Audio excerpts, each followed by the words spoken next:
तेणी सद्या तरी स्ट्रायक करपाचें तेणी हें केलें फाटी घाले तुमचें ओपिनियन कितें म्हाज्या हिसपान तो हांव पळय हें कडेन स्टुडंट्सा कडेन उलयलो they are not happy with that they are just now gone in to a meeting to discuss what to do further the agitation according to me will continue and now this agitation has moved beyond the doctors.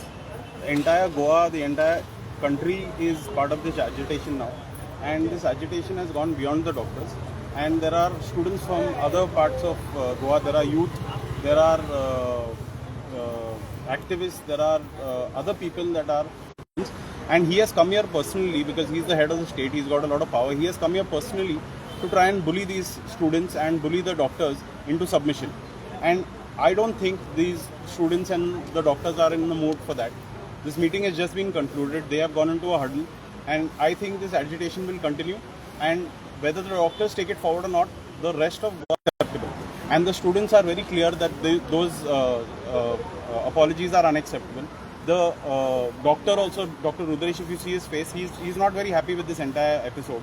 But there is immense pressure being put by the BJP government, by Pramod Sawant himself, for these people to backtrack on their entire issue and circumvent the issue. Talk about CCTV cameras, talk about SOPs, talk about protocols, talk about non-VIP culture. They are wanting to talk about everything else other than what the media is saying that. And that is what is happening.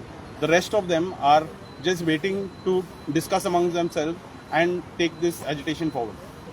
Since the senior doctor, they have already said that they are not going to go on a strike now. Who will take this issue forward? See, the senior doctors have not been part of the agitation. It has been the resident doctors who have been part of the agitation. The resident doctors are like student doctors.